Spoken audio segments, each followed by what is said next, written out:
single degree of freedom system.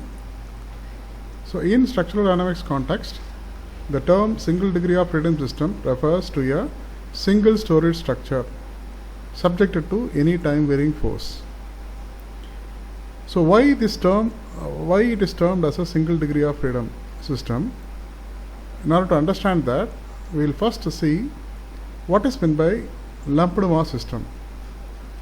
In a multi-storage structure, mass is concentrated at the floor level, and any time varying force will try to accelerate the mass.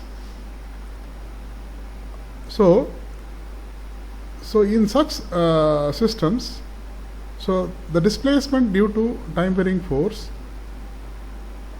can be explained by idealizing the mass present at the floor level, the combined mass of slab and the beam taken together in a lumped form, and the displacement exhibited by this lumped mass to a time varying force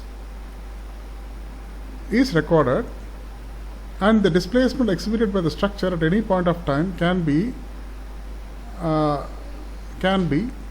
obtained from the displacement history of the lumped mass.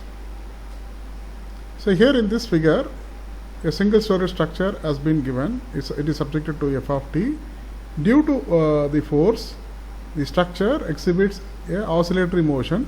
It moves to one extreme. Say for example, it moves to positive extreme first, comes back to a neutral position, and then moves to the negative extreme. So this the displacement of this system can be drawn in the form of a graph, which is normally termed as a displacement history, and just by noting down that the position of the lumped mass at any point of time, the displacement history can be drawn. So the displacement history gives the information about the displacement, the maximum amplitude of the displacement experienced by the structure during the vibration. So this concept of lumped mass can be only applied to a structure where mass is distributed over a finite area, as in the case of a multi-storage structure. So here in this case, we need the information about the displacement exhibited by one lumped mass in case of a single storage structure. Hence, we are terming this as a single degree of freedom system. In case of a ground floor plus first floor structure, G+1 structure, there are two lumped masses present at each floor level, and in order to explain the displacement exhibited by the structure with respect to time, you need information about the displacement, the information of the displacement of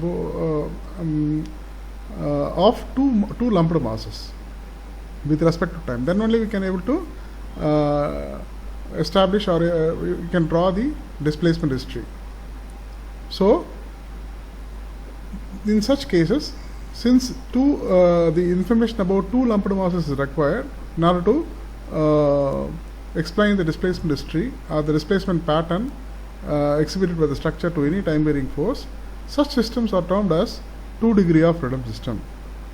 So beyond 2 degree of freedom system, beyond say for example, if we have G+2 structure, there will be two lumped masses. So you can call that as a 3 degree of freedom system or a simply multi-degree of freedom system.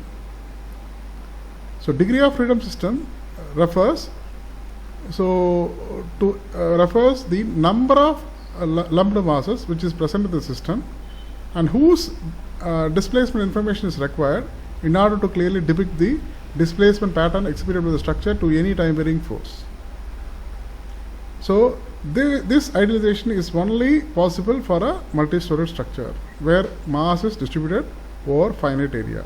Whereas in case of distributed mass system, for example bridges, chimneys, retaining walls, mass is distributed over a very large area. Their idealization would be meaningless. In such cases, as it is, we have to take. So we can split the masses into very finite sizes, and the displacement experienced by the by each finite masses, if you just count the number, it will be of infinite number. There it will be of the order of infinite number of degrees of freedom. Infinite number of masses will be there, and infinite number of degrees of freedom, displacements. So the context of the displacement, so the degree of freedom system depends upon the number of masses present in the system. So in case of multispheroid structure, you can apply the lumped mass concept, whereas in case of other structures where mass is distributed over a larger area, as it is, we have to consider the masses as it is. So there it will be of infinite order. The degree of freedom will be of infinite order.